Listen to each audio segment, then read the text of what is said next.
Although contemporary learned beings there affirm that the beginning of this branch of their science was made by a certain English professor named Braid, and that it was developed by the French professor Charcot, yet in reality this was not so at all. From my detailed investigations of this said question, by the way, it became also clear that the former, Braid,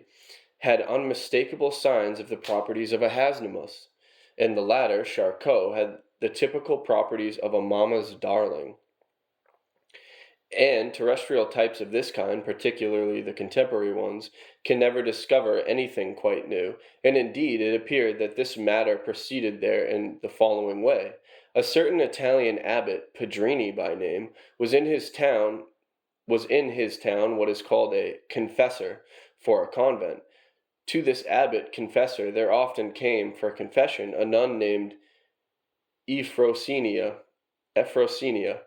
From the stories told about her, it seems that she frequently fell into a certain particular state, and while in this state she displayed manifestations unusual for her environment. During confession, she complained to the abbot Pedrini that at times she was unmistakably under the influence of diabolical suggestions.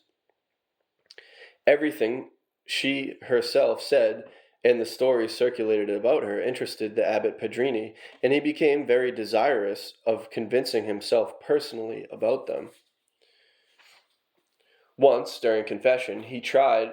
by all possible means to evoke frankness in this nun, and he got to know, among other things, that this nun novice had a lover who had once given her his portrait framed in a very beautiful frame, and that she permitted herself during periods of resting from her prayers to admire this picture of her sweetheart, and that, as it seemed to her, the diabolical suggestion proceeded in her just at these said periods of her resting.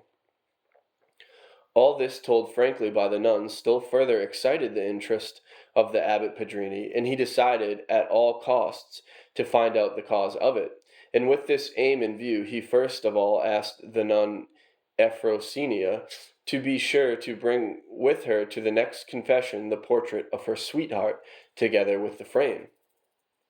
At the next confession, the nun took with her this said portrait. There was nothing very special about it, but the frame indeed was unusual, it being all encrusted with mother of pearl and various colored stones. While the abbot and the nun were together examining the portrait in the frame, the abbot suddenly noticed that something particular began to proceed with the nun.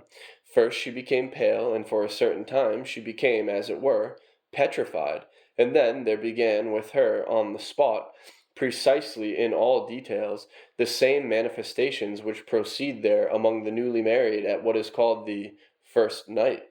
After all this, the abbot Pedrini desired still more to make clear to himself all the causes of such an unusual manifestation.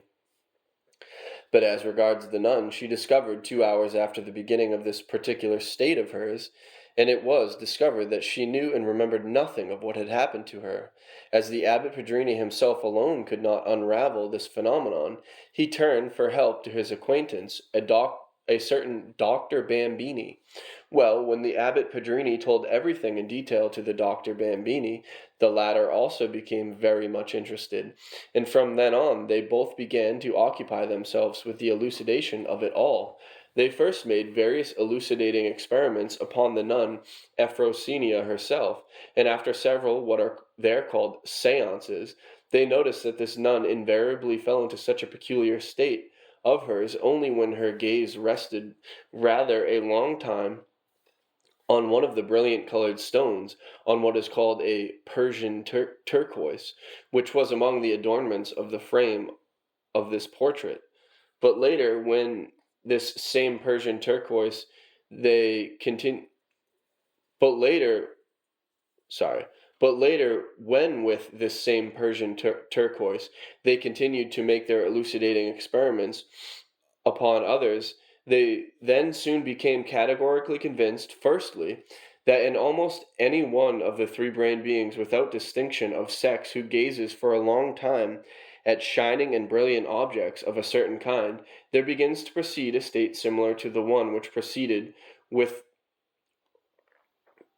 with the first subject of their experiments, and secondly, they noticed further that the form of manifestation of this subject during the state varies and is found to be dependent on the former being experiences which chance to be predominant and on the shining objects with which a connection was accidentally established during experiences of theirs. Well, my boy, when the information concerning such observations, deductions, and experiments of these two beings belonging to the community Italy were spread among the contemporary learned beings of new formation, and many of these latter also began wiseacring about it, and finally, when by chance, as it usually happens among them, they learned that it is possible in beings similar to them when in this state to change in an accelerated way the impressions formerly fixed in them to new ones, then certain of them began to use this particular psychic property inherent in them for the purpose of curing. And from then on, such a means of curing was called by them hypnotic cure, and those beings who were occupied with this means of curing, physician hypnotists. The question as to what this state of theirs is and why it obtains in them, remains an open one for them even up till now, and to reply to it they cannot.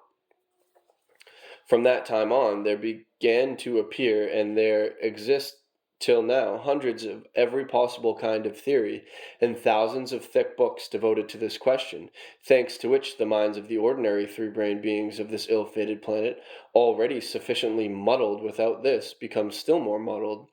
This branch of their science has perhaps come to be for them more maleficent than the fantastic inventions of the ancient Hellenic fishermen and of the contemporary beings of the community Germany. Thanks merely to this branch of their science, there was acquired in the psyche of the ordinary beings of this ill-fated planet several still new forms of what are called being kalkali, that is, essential strivings, which became cast into forms of definite teachings, existing there under the names of Anoclenism, Darwinism, Anthropophysicism,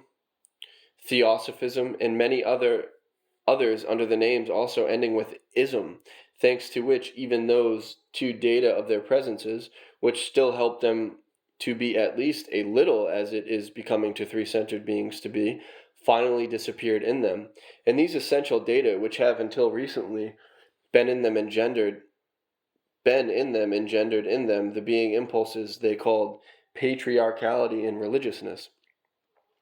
This branch of their contemporary science was the cause not only of the acquiring by their common presences of several further new maleficent calculi, but it was also the cause of the derangement in many of them of the without this abnormal functioning of their psyche, which to this great misfortune was already long before this disharmonizing up to the degree of what is called Alnacurian cacophony. You will understand this well if I tell you that during that curing practice of mine there, when I later again became a physician hypnotist there and existed mostly on the continent called Europe, and on other countries situated near it, almost half of my patients consisted of those who were ill only because of this said maleficent science of theirs, which had become widely spread there. And this was obtained because when these learned beings of new formation began writing various books about these questions, with every kind of fantastic theory, many ordinary beings there began to read them and became crazy with their fantasies and themselves began trying to evoke this hypnotic state in each other, and as a result they brought themselves to the point of becoming my patients. Among such patients of mine were the wives of husbands who, having chanced to read these works, wished to suggest to their wives their egoistic wishes. For similar reasons, children of unreasonable parents became my patients.